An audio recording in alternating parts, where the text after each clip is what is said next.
ઓહો, આમાં કેમ રસોઈ કરવી કઈ ખબર નથી પડતી. મારી જિંદગીમાં ક્યારેય ચૂલા ઉપર રસોઈ નથી કરવી, પણ હવે કરવી જોઈએ. આમાં કેમ ચૂલો હળગાવો ને કેમ ફૂંક મારવી ને કેમ ખબર. આવા દિવસો જોવાના છે, આવું ભાગમાં લખ્યું હોય છે. સારું થયું મમ્મી જે દાળ ભાત તો મેકી દીધા, એટલે મારે ઓછી મગજ મારી. હાલો અહીંયા આપણું તો કઈ હાલ છે નહીં. જે બનાવવાની હોય રસોઈ એ મમ્મીજી કેમ બનાવવાની મમ્મીજીએ તો કહી દીધું. ગુવાર બટેટાનું શાક બનાવી નાખો, ગાજરનો સંભારો બનાવી નાખો, ટમેટાની સકરી કરી નાખો અને માથે ચટણી મીઠું વેરી ગયો. આપણે તો એ જ કરવાનું. અહીંયા ગામડે આપણું તો કઈ હાલે નહીં. કેમ હો બેટા, જોયો ને સુલો? હા મમ્મી જેવો સુલો જોયો. હું દર વખતે ગામડે આવતી હતી સુલો તો જોતી, પણ મારી એટલી મિસ્ટેક કે મેં કોઈ દી સુલે રસોઈ ન બનાવી. એ અત્યારે મને નડશે. જો ક્યારેક ક્યારેક તમને મદદ કરાવી હોત અને સુલે રસોઈ બનાવી હોત તો મને આ તકલીફ ન થાય. બેટા એટલે જ મને એમ થાય કે મેં પેલા તને શીખવાડ્યું હોત ને થોડુંક સુલે કેમ રસોઈ બનાવી, કેમ સુલો હળગાવો, તો તને તકલીફ ન થાય. પણ તમે 2-5 દી આવ્યો એટલે મને એમ થાય કે વહુને ક્યાં આપણે સુલે રસોઈ બનાવી દેવી, ધુવાડો ખાવો, એટલે હું ન કહેતી. પણ હવે તો ફરજિયાત તમારે સુલે રસોઈ શીખવી જ જોઈએ. હા મમ્મીજી એ વાત તો સાચી છે. હવે તો સુલા સિવાય ઉધાર જ નથી. એનું કારણ છે કે આ યુદ્ધ કેદી બંધ થાય કોને ખબર, અને બાટલા કેદી મળે કોને ખબર. કઈ ખાધા વગર તો હાલશે નહીં. હોટલ ને રેસ્ટોરન્ટ બંધ થઈ ગયા. નકર એમ થાય હાલો સુરત જઈને હોટલ માંથી મંગાઈ લેવું. હા બેટા, કાયમી ગમતું હોટલનું થોડું પોહાય. આપણે ઘરની રસોઈ જેવી બહારની થોડી આવે. તબિયત બગડી જાય આપણે કાયમી બહારની ખાવીને. એના કરતા દેશી, જો વર્ષોથી આપણી પરંપરા હાલી આવતી સુલે જ રસોઈ બનાવતા. આ તો હવેના સમયમાં ઇલેક્ટ્રિક સગડીના ગેસના બાટલાની આવ્યા. કાંઈ નહીં, જો મેં સુલે દાળ ભાત મેકી દીધા છે. એ પાકી જાય ને દાળ ભાત એટલે તમે હે ને શાક સંભારા બનાવી નાખજો. પછી આવીને હાવ હોય બે થઈને આપણે રોટલી બનાવી નાખશું. અને સુલા બુલામાં તાપ હકરજો. જો હકરતા ન આવડે ને તાપ ઠરી જાય તો મને હાથ મારજો, હું શીખવાડી કઈ રીતે બણતણ નાખવાનું, કઈ રીતે તાપ કરવો. પણ તાપ ધીમો નહીં થવા દેતા, નકર આપણી રસોઈ 2 કલાકે બનશે નહીં. વાંધો નહીં મમ્મીજી, એવું કઈ હશે ને તો હું તમને હાથ મારે. કાંઈ નહીં, ફટાફટ તમે આ સંભારોની સુધાર નાખો અને શાક સુધાર નાખો. શાક ને સંભારો બની જાય ને એટલે મને અવાજ મારજો. હા તો વાંધો નહીં મમ્મી. જો મમ્મી તો કઈ લઈ ગયા. મને એમ હતું કે આગળ મારી બાજુ બેહીને બધું શીખવાડશે અને થોડુંક કામ કરાય છે. આ તો ગાયકની હોળી વિધિ આમ સિંધીને લઈ ગયા. હવે અમુક વસ્તુ નહીં આવડે, મમ્મીજીને બોલાવે. મમ્મીને એમ થાય હું આ વહુને કાંઈ નહીં આવડતું હોય, એને બાપાને કઈ શીખી જ નહીં હોય. એક ઉપાધિ થોડી છે.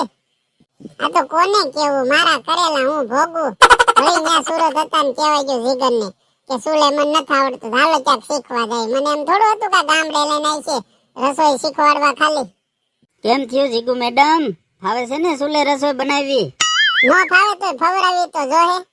હવે શીખવા જ આવ્યા છે સુરત થી સ્પેશિયલ સુલે રસોઈ બનાવવા, તો શીખા વગર તો હાલશે નહીં.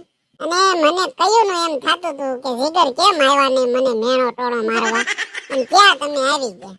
હું તને કઈ મેણા મારવા નથી આવ્યો, હું તો જોવા આવ્યો છું જીગુ ને કેમ છે રસોઈ બસોઈ ફાવે છે કે નહીં. નહીં ફાવે તો ફવરાવી તો જોહે. અને આ યુદ્ધ કેદી બંધ થાય એનું કઈ નક્કી તો નથી, એટલે વગર કીધે મારે તો સુલે રસોઈ બનાવતા શીખવું જ જોઈએ. આ કેટલો ધુવાડો થાય છે, મારી તો કયું ને આખું બળે.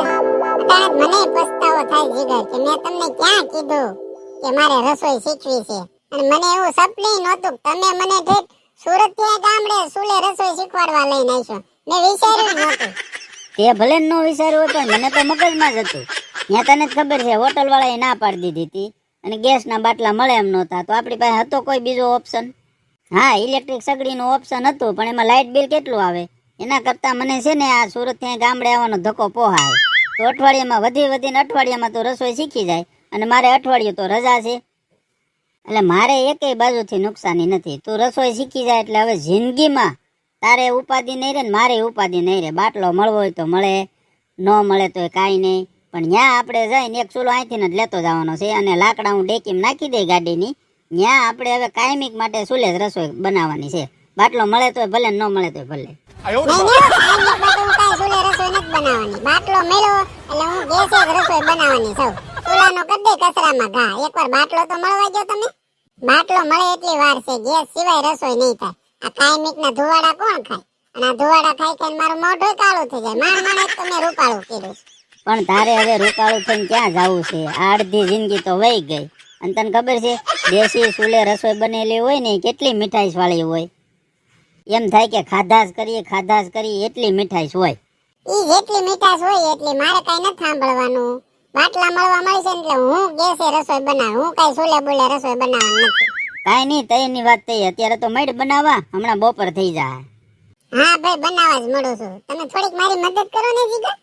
મને છે ને આ એક ગુવાર વીણી ગયો અને બટેટા સુધાર ગયો ને મારે ગુવાર બટેટાનું શાક કરવું છે, મમ્મીએ કીધું. મારે કાંઈ નવરાય નથી, મારા ખૂણે દોસ્તારો વાટ જોઈશ, મારે ત્યાં જવું જ બેહવા. હા દેહમાં આવીને તમે દોસ્તારો હારે બેહવા સિવાય કાંઈ કામ કરતા નથી. તમને ઘડી કેમ ન થાય કે મારી વહુને નથી આવડતું આ, કે હું એને શીખવાડું અને થોડીક રસોઈ બનાવવામાં મદદ કરું. મને કાંઈ એવું ન થાય કે મદદ કરાવું, તું છો મમ્મી છે, પછી મારે ક્યાં તને મદદ કરાવવાની જરૂર છે? એ મારો દોસ્તારો છે, અઠવાડિયું રહેવું છે, તો એની હારે નો મોજ મસ્તી કરું. અહીંયા ગામડે આવીને તો તમારું થોડું જીવન જ ફરી જાય. નો મને કઈ મદદ કરાવો, નો મને કઈ પૂછો, બસ દોસ્તારો હારે રખડા કરે, નો દોસ્તારો હોય તો વાડીએ જઈને દીકડા કરે. અમે એટલે તો દેહમાં આવી છે, અમારે બીજું શું કામ હોય? અને મેં તો કઈ કીધું નતું તને, તારે રસોઈ શીખવી હતી, એટલે આપણે અહીંયા દેહમાં આવ્યા સિવાય બીજો કોઈ એનો રસ્તો નહોતો. હવે તું શીખ, નો આવડે એ મમ્મીને પૂછજે, એટલે એ શીખવાડશે. હારું હાલ, મારે દોસ્તારો વાટ જોતા છે, હું જાઉં છું. ફટાફટ રસોઈ બનાવીને ને એટલે મને ફોન કરજે, હું જમવા આવી જાય. હા અહીંયા દેહમાં તો મમ્મી પપ્પા હોય એટલે તો આમ રાજાની ઘોડે ફરે. રસોઈ થઈ જાય એટલે ફોન કરી દેજે. ફોન કરી જ દઈ ને, તાણે ગળસવા આવે, ગળસીને 3 કલાક આગળ હુઈ જાય, ઉઠીને પાછા વઈ જાય. મારી હું મતી મારી ગઈ હતી, બુદ્ધિ ભ્રષ્ટ થઈ ગઈ હતી. મેં જીગરને કીધું મારે રસોઈ શીખવી છે. મેં સપને નહોતું વિચાર્યું કે મને આ ગામડે લઈને આવી છે. હું મારા કરેલા મારે જ ભોગવવા પડે, બીજા તો કોઈ ભોગવવા આવી છે નહીં, બીજા કોઈ શીખવા નહીં આવે. હાલ જીગુડી, બીજાની ક્યાં વાટ જોઈ, મળો રસોઈ બનાવવા. મારી બેનો, હું તમને એક સલાહ દઉં છું, આવી રીતે દોઢિયું ક્યાંય થાતી ને હો, નકર ફિટ થઈ જાવ. જો હું આ ફિટ જ થઈ ગઈ છું. રસોઈ ચૂલે બનાવવાનું શીખવાનું કીધું ને મને ઠેઠાઈ ગામડે લઈને આવ્યા. તમે આવી ભૂલ નહીં કરતી હો, નકર તમારે રસોઈ શીખવી જોહે, ધુવાડો ખાવો જોહે, આખું બળશે, આવું હારા નીચે રહેવું જોહે. ધ્યાન રાખજો. ઓલી કહેવત નથી, હાચી જ કહેવત છે. મારા ને મારા પગ ઉપર મેં કુવાડો માર્યો તો હું મારે ભોગવવું જોઈએ. દોસ્તો વિડીયો કેવો લાગ્યો કમેન્ટમાં જરૂર કહેજો. વિડીયો સારો લાગ્યો હોય તો બધા લોકો સુધી શેર કરજો, વિડીયોને લાઈક કરજો. આવજો બધા, જય શ્રી કૃષ્ણ, જય માતાજી.